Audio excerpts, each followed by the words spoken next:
Bonjour à tous, et nous voilà repartis pour encore plus d'algèbre binaire, ce qui laisse à penser que l'algèbre binaire n'est pas une bonne chose, puisqu'on peut abuser des bonnes choses, mais pas de l'algèbre binaire.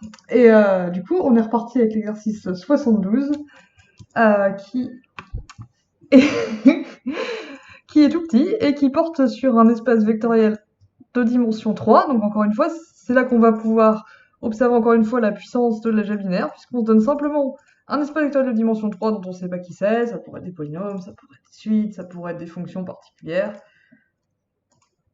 ça pourrait être l'espace vectoriel engendré par cosinus, sinus et ln de 1 plus x sur racine de x au carré plus sinus x plus 3. On ne sait rien sur cet espace vectoriel, mais on va voir qu'on peut quand même dire des choses assez précises dessus, et notamment sur un endomorphisme de cet espace vectoriel. Donc f, c'est un endomorphisme de E, qui vérifie f au cube égale 0, donc f rond f égale 0, et f rond f, par contre, lui, est non nul. Donc ça, on appelle ça des endomorphismes nilpotents quand on les compose avec eux-mêmes, quand on prend leur puissance nème, au bout d'un moment, ça fait 0. Donc ces endomorphismes-là, ça a un nom, on appelle ça des endomorphismes nilpotents. On va voir qu'ils ont la propriété suivante, que il existe une certaine base de mon espace vectoriel dans laquelle la matrice de A, la matrice de F, est particulièrement simple puisqu'elle est donnée par une matrice triangulaire inférieure avec que des 0 sur la diagonale et des 1 sur la sous-diagonale, et c'est tout. Donc comment va-t-on faire ça?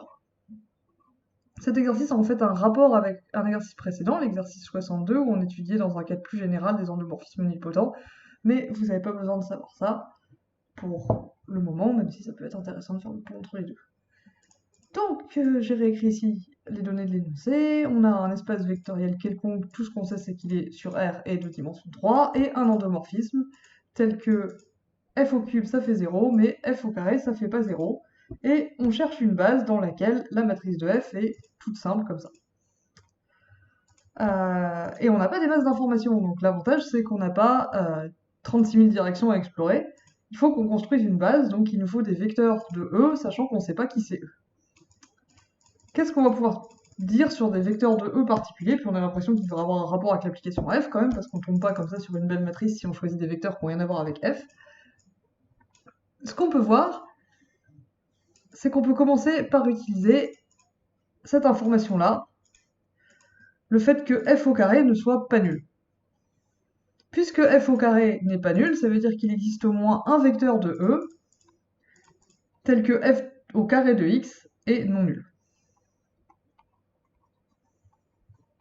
Donc puisque f carré n'est pas l'application linéaire nulle,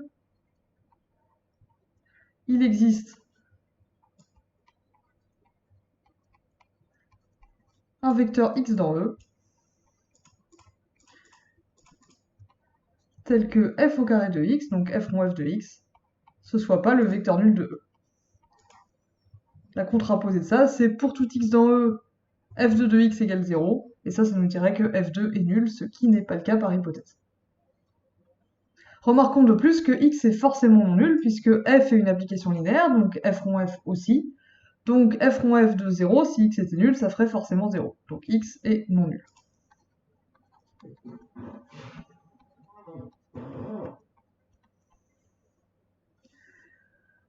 Très bien, qu'est-ce qu'on peut faire avec ce vecteur x? Donc on sait que x est non nul, on sait que f2 de x est non nul,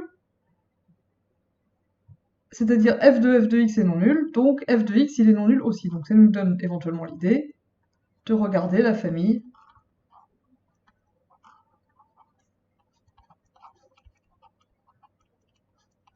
x, f de x, f carré de x.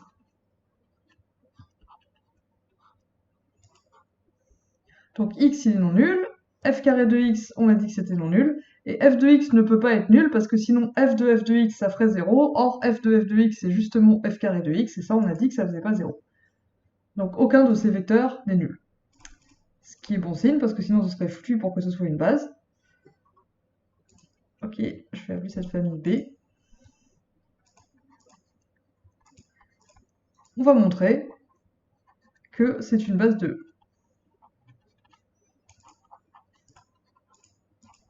Si ça vous semble sortir un peu de nulle part, cette idée de regarder x, f de x, f au carré de x, encore une fois, c'est une idée qui avait déjà été abordée dans l'exercice 62, donc je vous réfère à celui-là pour voir d'où ça sort et pourquoi c'est utile. En fait, à l'occasion de cet exercice-là, on avait déjà montré que c'était une base quand on a un endomorphisme nilpotent, c'est-à-dire que tel que f puissance n égale 0 et f puissance n moins 1 n'est pas égal à 0, alors la famille x, f de x, f carré de x, patati patata, fn moins 1 de x est une base pour tout vecteur x tel que fn moins 1 de x est non nul. Donc c'est une version un peu plus générale de ce qu'on est en train de faire là, mais au cas où vous ne l'ayez pas vu, on va le refaire. Donc montrons que cette famille B est une base de E, et voyons que c'est une famille à 3 vecteurs dans un espace vectoriel de dimension 3, il suffit en fait de montrer qu'elle est libre.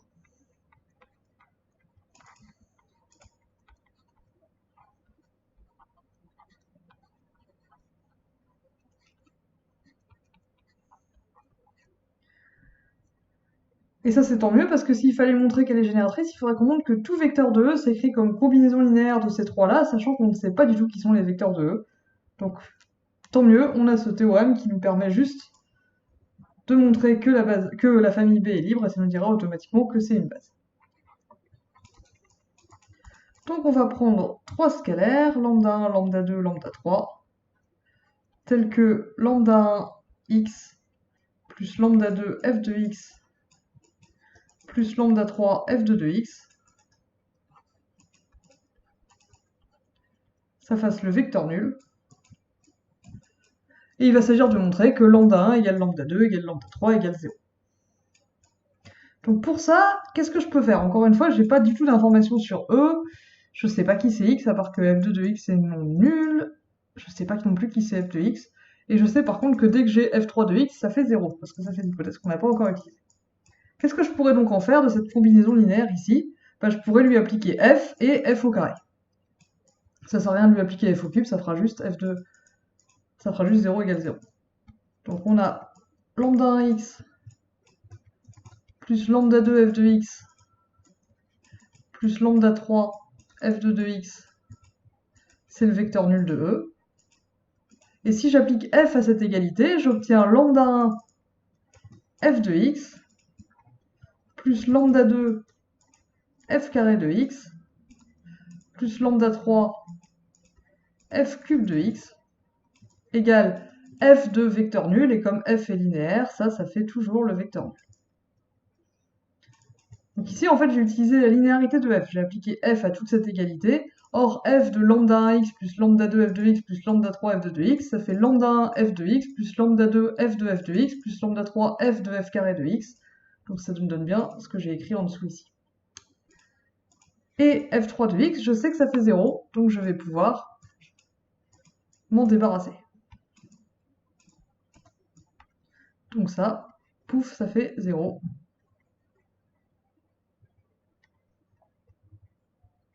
Puisque f3, c'est l'application linéaire nulle.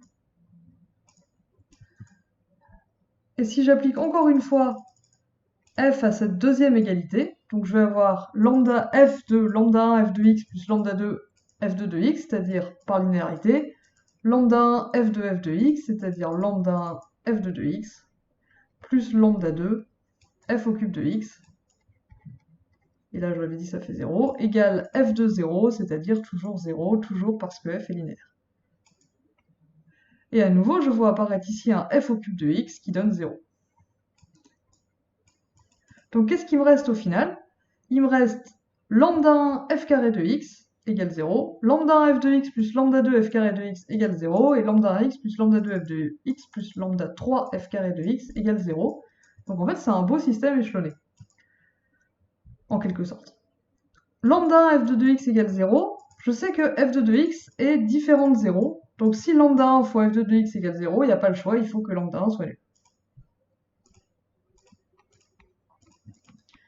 Donc puisque lambda 1 f de 2x, pardon, puisque f de 2x tout seul est non nul,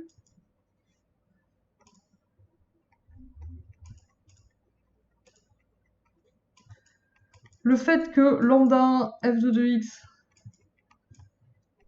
égale 0 implique lambda 1 égale 0. Mais alors la deuxième ligne, donc lambda 1, il disparaît aussi.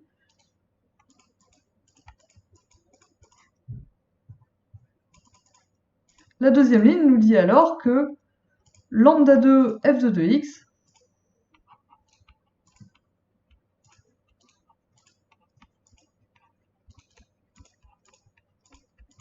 ça doit aussi faire le vecteur nul. Et toujours pareil, f de 2x il est non nul, donc il n'y a pas le choix, il faut que ce soit lambda 2 qui soit nul.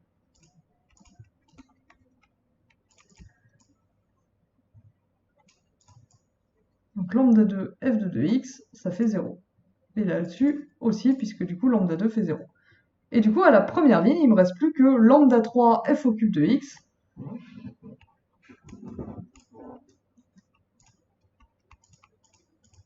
Pardon, lambda 3 f de 2x qui fait 0. Et ça nous dit que lambda 3 égale 0. Donc finalement, lambda 1 égale 0, lambda 2 égale 0. Si lambda 1 x plus lambda 2 f de x plus lambda 3 f carré de x égale 0, ça nous dit que lambda 1 égale lambda 2 égale lambda 3 égale 0. Autrement dit, la famille B est libre, et c'est donc une base de E.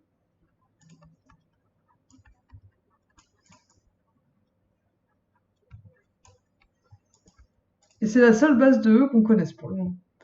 Donc calculons la matrice de f dans cette base. Il faut qu'on calcule les images des vecteurs de la famille B par f, et ensuite on les exprime dans la base B. Et on va voir que c'est particulièrement simple.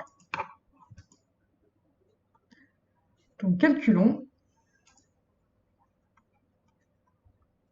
déterminons plutôt la matrice de f dans la base B.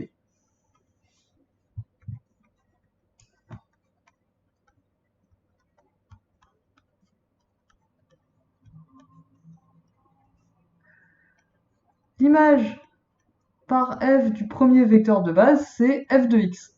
Et f de x, c'est le deuxième vecteur de base. Donc ça, dans la base B, ça s'écrit 0 fois x, plus 1 fois f de x, plus 0 fois f carré de x.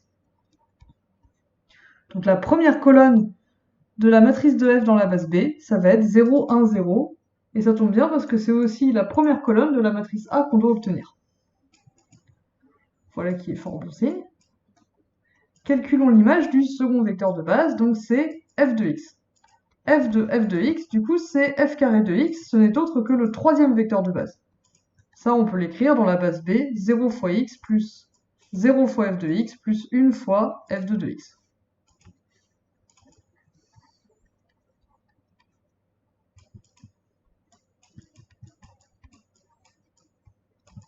Donc la deuxième colonne de la matrice de f dans cette base B, c'est 0, 0, 1, et ça tombe bien parce que c'est la deuxième colonne de A qu'on doit trouver. Et enfin, f du troisième vecteur de base, donc f de 2x, c'est f au cube de x.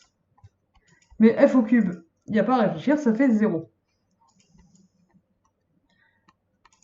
Donc c'est le vecteur nul, et le vecteur nul, on peut le décomposer trivialement en 0 fois x plus 0 fois f de x plus 0 fois f de 2x.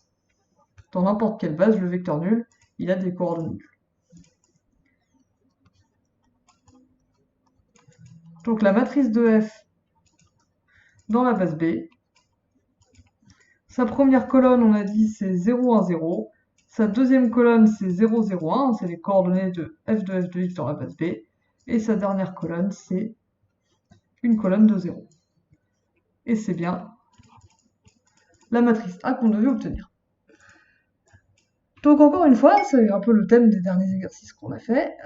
On voit que pour certains endomorphismes, en choisissant correctement la base dans laquelle on travaille, on peut donner une écriture de la matrice de f qui soit particulièrement simple. Et si la matrice de f est simple, comme vous le savez, étudier f va être particulièrement simple pour peu qu'on se place dans cette base et qu'on écrive tout en coordonnées dans cette base, et modulo ça, l'étude de f va être particulièrement simple. Donc on a déjà vu quelques exemples de ça, on a vu les projections, j'ai mentionné les symétries, même si on n'a pas encore corrigé l'exercice 69 qui en parle. Et on avait vu un autre exemple d'un endomorphisme qui, dans une base donnée, avait était représenté par une matrice triangulaire avec que des 1 et des 0, ce qui était aussi plutôt simple à calculer, notamment dans le calcul de puissance. Et là, on vient de voir un exemple qui est quelque part encore plus fort. Donc un endomorphisme, j'ai dit nilpotent, pour employer le terme prétentieux pour dire que f puissance n fait 0. On voit que là, on peut trouver une base dans laquelle la matrice soit, euh, encore une fois, particulièrement simple.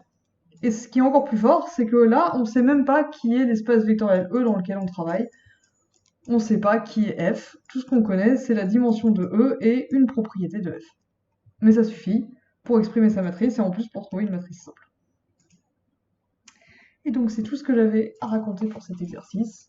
Je vous remercie de votre attention.